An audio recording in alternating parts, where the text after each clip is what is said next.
Hey everybody, Brandon Bethany here from Fussy Meeple. We are back with episode 5 of our Coffee and Games. Episode 4 unfortunately had some technical difficulties. The video recorded that day had some technical difficulties. Yeah. So we had Never went live. Yeah. So I'll say we went live, we were able to watch it live while it was streaming, but then Yeah. it never uploaded. Yeah.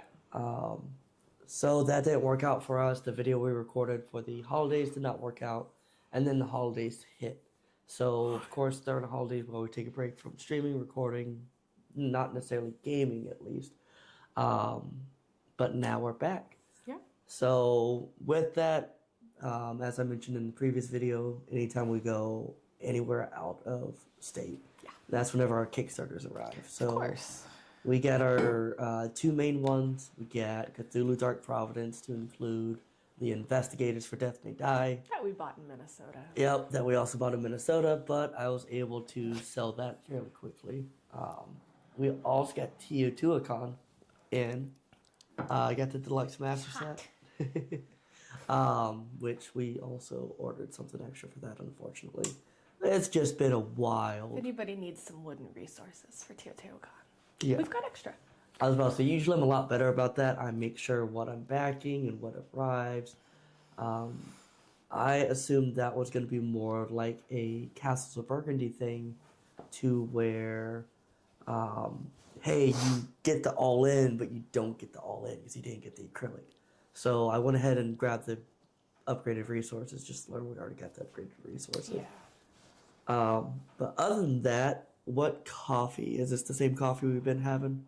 River Pig Roasters, yeah. Yes, River Pig Roasters. Yes. So this will probably be our last week with this coffee. I am excited. We are affiliates for Dragon Roast Coffee. Dragon Roast Coffee. And so we are going to start showcasing their coffees. We have discount codes available. And all that will be coming starting in next week's video. Next week. We should be getting our shipment in this week. Yep, we should be getting our shipment in on Tuesday. We'll have a different flavor for each week for the next, I think, 5 or 6 weeks. Yeah, they have a lot of flavors. I'm excited. So we're excited about that. And then, Bethany, if you want to go over what game we got going on. Yes, sorry about that. So this week we are playing Azul Master Chocolate here.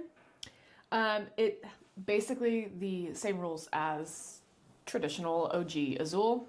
But in this one, instead of making beautiful tiles, you are making beautiful boxes of chocolate. So you have your factory where you're going to be placing pieces of chocolate that you pull from the board to fill out your box of chocolates. And the first player in this one is determined by who most recently ate chocolate. And I won that one because I was up all night and I had chocolate in the middle of the night. Darn, I was about to say last night I had some of those chocolate morsels. Does that count? No, because mine was at 3 a.m. Okay. So, and you were asleep. So, yay for insomnia. I get to go Now I first. see why you picked this game. Yes, I get to go first. And he hates when I go first in Azul. Because you bully me. I don't bully you. No. So when on your turn, in my case, I will be placing the first player token in the center of the plates here. And on your turn, you will pick a plate to draw from and you'll pick a color. And you will take all of that color from said plate. There's a lot of red out here right now. And I am going to go ahead and take these 3 here. And this little caramel looking guy is going to go into the center. Now, the center is an option to pull from. Whoever pulls from it first will take the first player token, and it will go into their negative row on their factory because it cannot be placed in the factory itself. So they will lose a point this round, but they will get to be the first player the next round. But yeah. So like she explained, if I want the center, I can grab that. My first player token goes in the -1 spot. And then I can put my little chocolate in any space I want. Yes. Now, some key things you want to be mindful of as you're playing the game is once this round is over, since this row is full, I only have 1 spot, I have 1 chocolate, it will move over. I can no longer put that same chocolate in that row. Correct. If I do, it turns an illegal into... placement, and it will be negative points. Yep. So, let's It's your see. turn. I'll take... Oh, yeah, I forgot.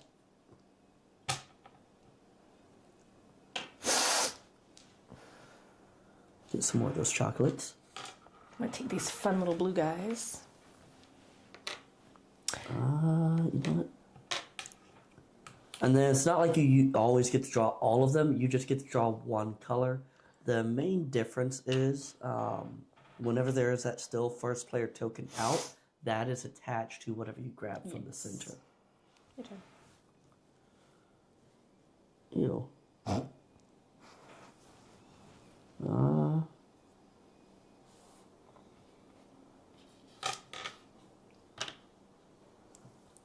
Did we ever figure out if we could just like put them down No, here? you can't. If you have an available space, you have to put it in that available space. So rude. I know. And what he means by that is, so at the end of the round, once all the chocolates have been pulled, like right now, you will go through row by row and move the completed rows and score. If you have a row, like I do, my second row is incomplete, it stays there and it locks up that row for the next round. So you can't put a different colored chocolate there. That one has to stay because that order is not complete.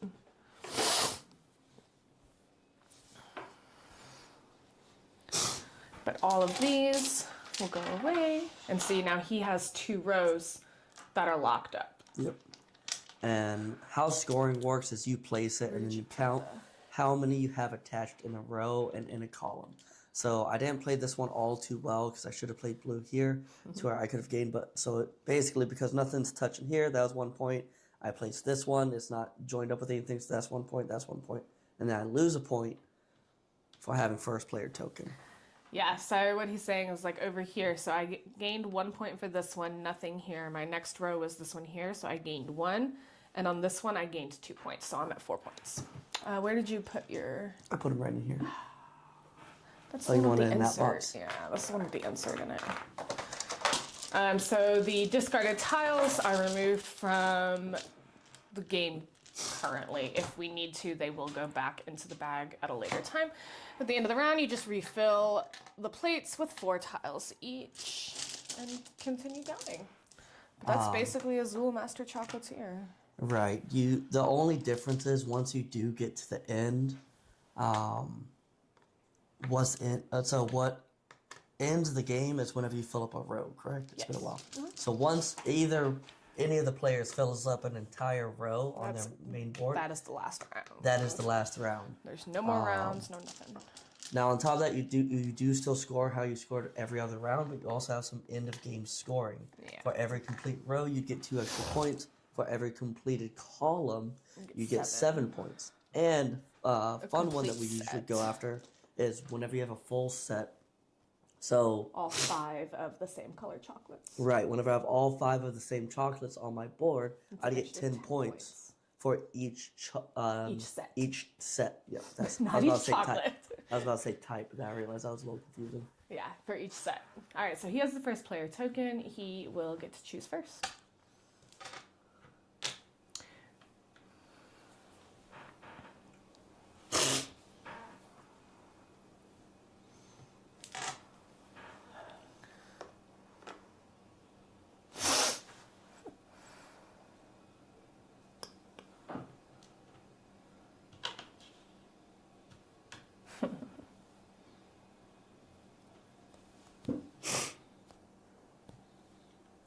Now, do you need to play, let's say I have like 5 red, but I only have 3 spots here.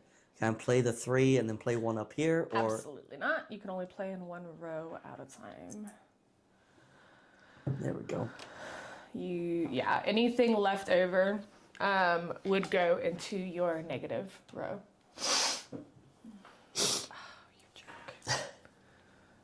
Like now. So I'm going to take these 2 black ones because I want to finish this one. I'll place my 1 here, and 1 will go in the negative. I'll take these 3 red. And by some miracle, I finished off my bottom 2 rows within a round. Usually I'm stuck for I mean, you were 2 or 3. stuck. No, I mean That like... was your second round with them. Sorry, 3 or 4. That's fine. Yeah. Go ahead. Oh, that's just rude.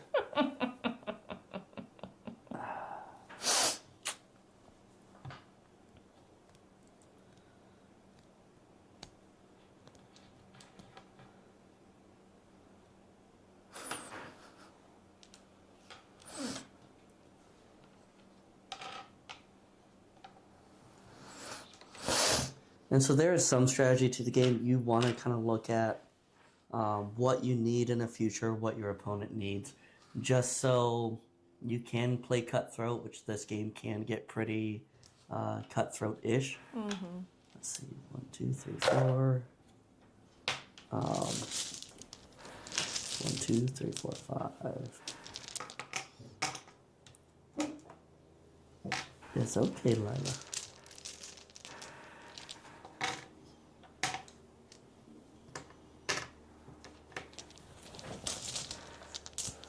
And then I lose 2 points.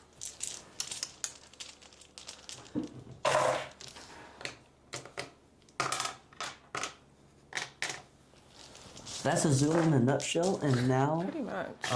we can go over the news. So because this last video didn't upload, we're just gonna kind of regurgitate that news. Don't say regurgitate. We're gonna redo basically the news portion. There's not been much news due to the holidays. So just kind of first we're talking There about was some take. news of the Great Library Pledge, or the Great Library campaign ended. Yay. Oh, yes. That was a fun random bill to hit in the middle of the holidays for me. Up there with the boys. Oh yeah. Paying Thought I for had an extra. rental cars, all I that know. jazz. Thought I had an extra $120 some odd dollars sitting in my bank account. That was definitely not there anymore. But that's okay. There's that, but one thing we're going to talk about today is a game called Take by Leader Games was scrapped. 4 months ago, maybe 5 months ago at this point, they announced it coming to Kickstarter. There was a lot of excitement brewing about that one. And unfortunately, the reason why they had to case it was their designer, the main designer, Ted Kea, abruptly left. He'd worked with Leader Games for 6 years. He was most recently at the Director of Operations level. And it does seem like it wasn't on poor terms. Right. It was... Take this cup. You like the cup? I do. He did have an interview a couple weeks before discussing the game's development and its fit with Leader Games. It seemed like everything was going all right because he indicated he enjoyed the business side of things. So it was an abrupt step away from the company. Step back, yeah. But that is the reason why the company decided to cancel that game, because it was his game. He was the main designer. Right. And they did not want to basically take that away. Yeah.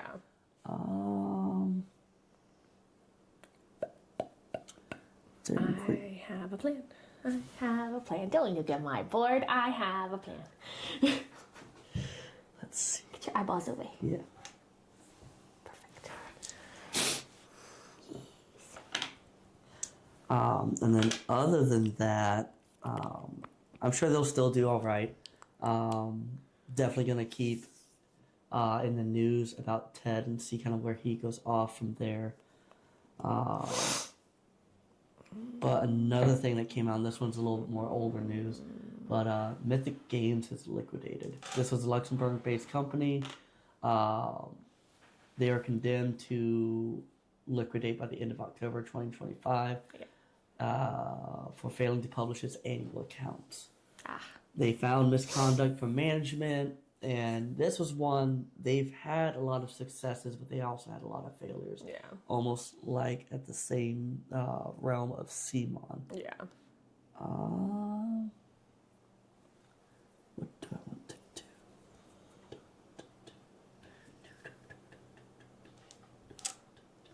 There we go. So games they've done well.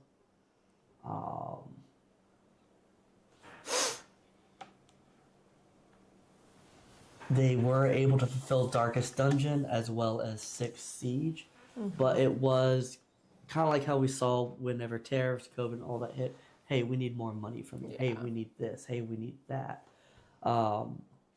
people who backed Wave 1 for Darkest Dungeon had to pay almost $70 extra. And then for the 6th Siege, they were asking for $250 extra. Oh, wow. With that came the failed deliveries. You had games like Darkest Dungeon Wave 2, Yeah. Hell, The Last Saga, which that raised $2.2 million on its own. So it's sad that that's one. That did not. You really did that out of Spite? pure spite. Yes. That's fine. So Mythic Games itself blamed unforeseen financial issues, including VAT adjustments that led to authorities seizing and emptying the company's accounts. This is kind of something we've seen already. Just pick which ones are going to go into your negative. Yeah. With the CMON Games having to basically sell off all of their IPs. Yeah, I'll go and take that one. Ooh, Oh, you have to. Yeah. We've seen that just COVID itself put people in a bad spot. And then tariffs itself just kind of was the final nail in the coffin for a few of these companies. Some of it is due to poor management. As we've seen, whenever you have to make a new project just to fund a previous project that's already been funded, you're only delaying the inevitable unless you really come up with something through the whole tariff situation, we've seen how some companies have handled tariffs versus how others have. You've had that one's still confusing up to this day because some of my pledges I pay the tariff tax and then I pay the tax on the tax. Tariff, and that's wild to me. Yeah. See, I didn't have that problem even with Awakened Realms because I had to pay the tariffs on. I think Stalker. it may have just been a misstep on either one, but Yeah, it was like either way, I only had to pay the tariff. They didn't tax it further. Yeah. But one thing Mythic is doing is they are providing print-ready 3D printing files for Darkest Dungeon Wave 1 and 2 backers. They did get permission from the video game developer Red Hook. They also transferred the rights and STL files for Rise Necromancers to its designer and co-publishers. So they're still trying to get the game out to people in the best way that they can. They can't give a physical product, but they are giving a digital product for you to be able to make the physical version. Yeah. Oh, that's a... You need to clear your board first. Yes. Oh, wait, sorry.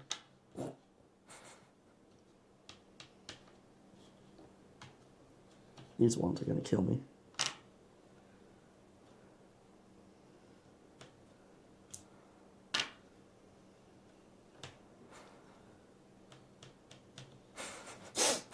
Nice.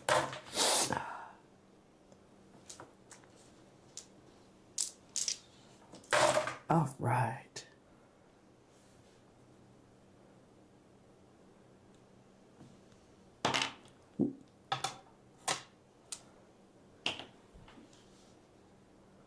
See if I can get this working out. So that is some good news. That's one way that people have kind of gotten around this. What? I take something that you... Oh. To be fair, that one wasn't spite. I trying to do the column thing there. I love you. You have a whole Slew row of options. of caramel that you need to fill. Because you spite took that one from me last round. And I know I'm not going to be able to fill it because you're going to spite take one, so I'm kind of like, eh. I'm going to take one, and it's not spite, it's to finish my row, but you'll still have enough to finish your shit. But now I'm just going to take it. But that's it for the board game news. Now moving on to channel news. It's your turn.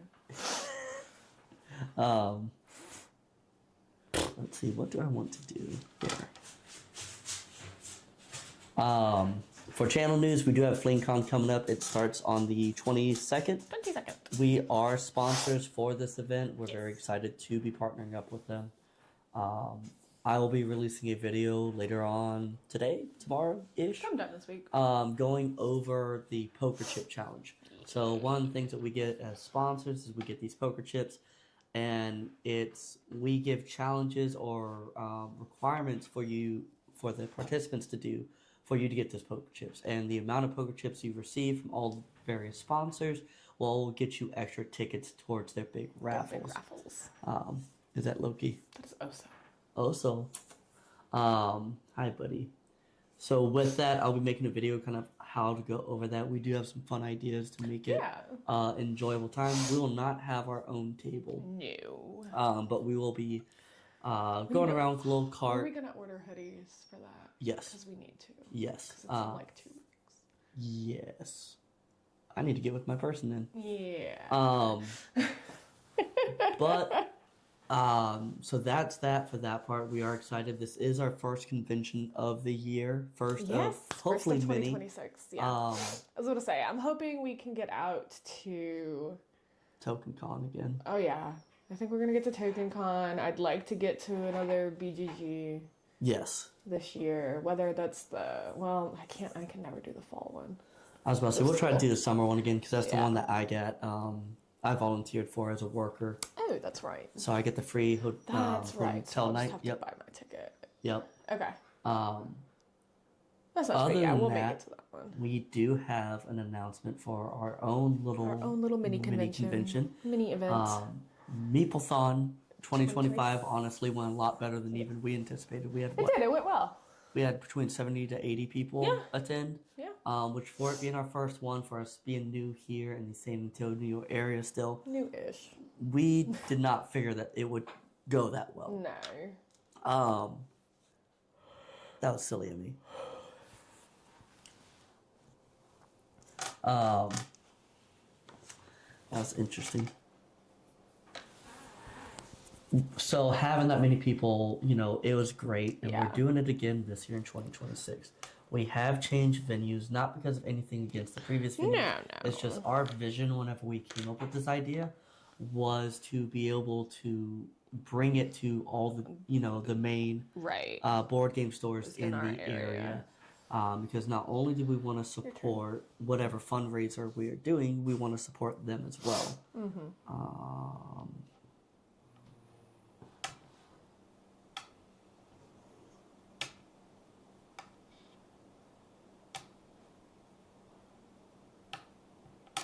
You should figure out your life.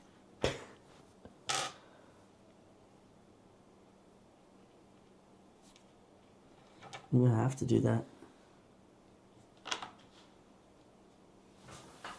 Because, no matter what, you're gonna have to. You can't. That's fine. Yeah. But you couldn't take either of those. That was the only one you could take. Mm-hmm. But I would not have been able to take that. Yay, -4 again. So Meeplethon for 2026 will be held this year at Black Potion in San Antonio. It will be May 23rd, which is another Saturday. Once again, it will be noon. After school ends. Yeah. This will be right after school ends. At least in this area. Yeah. But we are stoked to have it. We're going to start reaching out for sponsors for it again. We already have some lined up. Yeah. This year, we're not pairing up with Extra Life. No. Just because we wanted to put the money towards something a little different. Yep. So I'll let you make that announcement. Yes. So the plan this year is to make the donation to the San Antonio Special Olympics. Some of y'all know. Maybe. I am a special education teacher. I work in a self-contained ALE classroom. And my school, hopefully, maybe, will be doing the Special Olympics again this year. I don't know. We've had a little bit of change in leadership happening. So, but I'm wanting to donate to the Special Olympics this year because I know that it's a program that a lot of my students would really enjoy. Yeah. And I've volunteered with them before, and they're absolutely fantastic. So it is a big deal. It is still for good cause, good reason. And we are looking at maybe making a couple of changes on how we did things from last year. Yeah. Just because it was a learning lesson for us, doing the physical tickets and then not getting the right amount of information. I think this year it just needs to be, if you win a raffle, you need to be physically present. Yes. So because that did add its own heartache. I mean, it wasn't that bad because we were able to coordinate. We were able to coordinate the the pickup of items and the drop off of items and stuff like that. But I think even honestly, if we could switch to a digital ticketing system this year, a digital raffle this year instead, that would be great. That is what I'm trying to look into. Because managing the tickets was, I don't know how I got volunteered for it, but I did, and it was not fun. There was only 2 of us, so somebody had to do it, and he's the more talky person. So he got to talk to people, and I was ticketing, and that was not my forte either. But that's okay. I did really good making gift baskets. I was about to say, that was probably the biggest hit. They were. My gift baskets, we'll probably be doing those again. I don't know what themes we're going to go with this year, but I'll come up with something. I don't know if we'll do as many. No, that was pricey. That was pricey to put together. I think we'll do 2 bigger ones, maybe. Yes. And we're also planning on doing play-to-wins this year. So that way, so that way we can bring in some more of the sponsors in, having a system to where you can check those games out, and then I remember that, you could win that game, kind of like how some of the other conventions do it. Yeah. It's a fun little way to not only give yourself a chance to win a game, but also to be able to I'm the first player. get more sponsors and get people to try out those kind of games.